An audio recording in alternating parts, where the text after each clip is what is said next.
Assalamualaikum warahmatullahi wabarakatuh. Perkenalkan, nama saya Muhammad Darasyad Ahmatullah dari kelas 12 MIPA 5. Di sini saya akan melakukan presentasi mengenai kodo dan kodar dari mind map yang telah saya buat.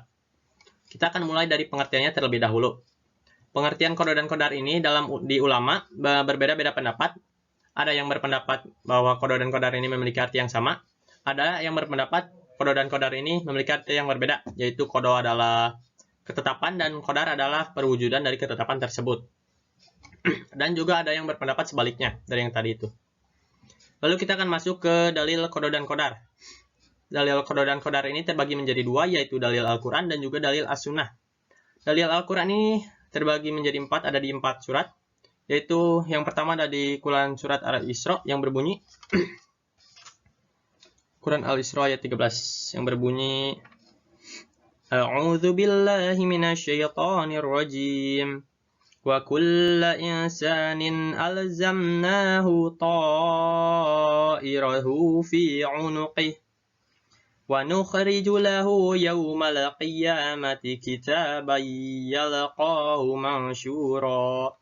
Yang artinya, dan setiap manusia telah kami kalungkan catatan amal perbuatannya di lehernya, dan pada hari kiamat kami keluarkan baginya sebuah kitab dalam keadaan terbuka.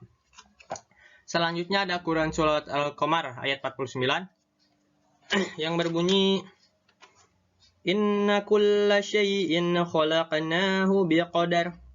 Artinya, sungguh kami menciptakan segala sesuatu menurut ukuran.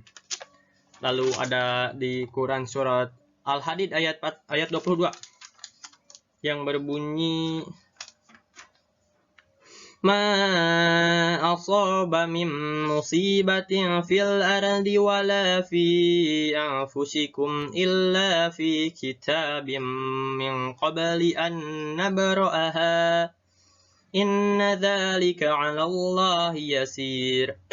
Yang artinya, setiap bencana yang menimpa di bumi dan yang menimpa dirimu sendiri semuanya telah tertulis di kitab Lauhul Mahfuz sebelum kami mewujudkannya. Sungguh yang demikian itu mudah bagi Allah. Lalu yang terakhir ada di Quran surat At-Tagabun ayat 11 yang berbunyi Ma asaba min musibatin illa biiznillah wa may yu'min billahi yahdi qalbah wallahu bikulli syai'in alim.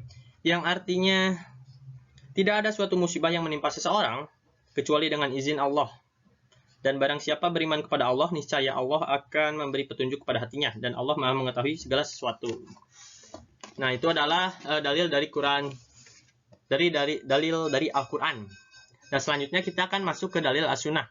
Dalil As-Sunnah ini ada di hadis riwayat Muslim dan hadis riwayat Al-Bukhari dan Muslim. Di hadis riwayat Muslim ini dijelaskan bahwa penciptaan manusia dari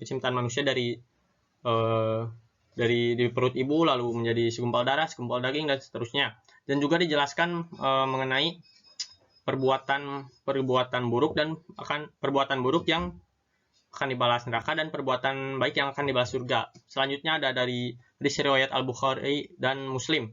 Di sini juga sama dijelaskan mengenai penciptaan manusia yang tercipta dari di perut ibu lalu menjadi segumpal darah, segumpal daging dan seterusnya. Tapi selain itu juga dijelaskan mengenai ajalnya, mengenai apalagi jalan hidupnya, bahagia atau tidak bahagianya, dan juga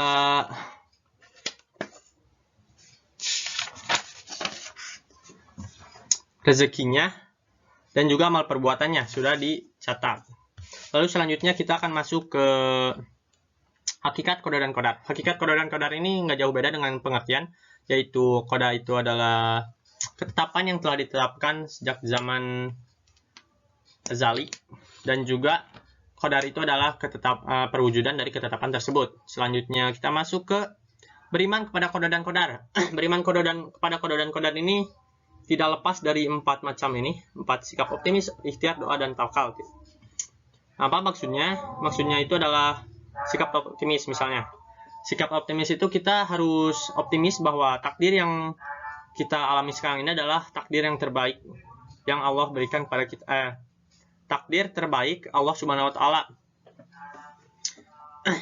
Karena yang baik menurut kita belum tentu baik ya buat kita, dan juga yang menurut kita buruk belum tentu buruk.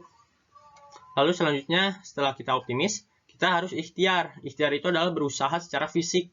Misalnya kita mau masuk perguruan tinggi negeri, kita harus belajar supaya bisa masuk ke perguruan tinggi negeri gitu ya.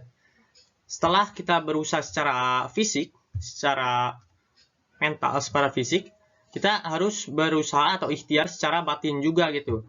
Berusaha secara batin dengan melalui doa kepada Allah Subhanahu wa taala. Lalu selanjutnya, setelah kita melakukan optimis, kita melakukan ikhtiar secara fisik, kita melakukan ikhtiar secara batin, kita harus selanjutnya adalah tawakal. Tawakal itu apa? Tawakal itu adalah berserah diri kepada Allah Subhanahu wa taala. Kita menyerahkan segala usaha kita kepada Allah Subhanahu wa taala. Dan tawakal ini juga tidak jauh dengan tidak lepas dari konsisten. Kita tuh harus konsisten ya dalam melakukan semua ini, optimis, ikhtiar, doa, harus konsisten supaya hasilnya juga oke gitu. Selanjutnya kita akan masuk ke macam-macam qada dan qadar. Qada dan qadar ini terbagi menjadi dua, yaitu ada takdir mu'alak, yaitu takdir yang dapat diusahakan, sedangkan takdir mubram ini tidak dapat diusahakan. Nah, maksudnya takdir mu'alak ini dapat diusahakan ya. Maksudnya apa? Maksudnya itu yang seperti yang tadi, kita mau masuk PTN, kan itu tuh harus diusahakan gitu ya. Kita harus belajar supaya bisa masuk PTN atau perguruan tinggi negeri. Lalu takdir mubram ini tidak dapat diusahakan. Maksudnya gimana? Yaitu takdir yang sudah ada sejak lahir gitu. Seperti contohnya takdir cacat fisik misalnya, buta misalnya dari lahir, buta dari lahir itu tidak dapat diusahakan ya, buta dari lahir. Oleh karena itu kita ketika ini takdir mubram, kita tuh harus sabar ya. Karena sabar. Selanjutnya ada terakhir adalah hikmah beriman kepada qada dan qadar. Nah, apa aja sih hikmah kepada qada dan qadar setelah kita mengetahui semua yang tadi itu ya? Dalil, hakikat, beriman kepada Allah, pengertian, macam-macam qada dan qadar. Yang pertama itu adalah kita semakin yakin bahwa semua yang terjadi pada kita itu adalah tidak terlepas dari sunatullah atau takdir Allah. Lalu yang kedua, kita semakin menjadi termotivasi untuk meraih qadar itu kan gitu ya. Qadar yang atau takdir yang bisa diusahakan tentunya ya. Kita semakin termotivasi untuk meraih takdir yang baik yang dapat diusahakan. Lalu yang ketiga, kita menjadi optimis. Optimis bahwa semua yang terjadi pada kita atau takdir yang terjadi pada kita adalah takdir yang baik, yang terbaik menurut Allah Subhanahu wa taala. Lalu yang terakhir adalah menyadarkan tujuan. Kita menyadarkan tujuan kita sebagai manusia, tujuan baik di dunia maupun di akhirat. Tujuan di dunia itu seperti ya tadi mengejar PTN atau bekerja atau rumah tangga. Dan takdir akhirat itu ya masuk surga ya. Nah, itulah seputar qada dan qadar.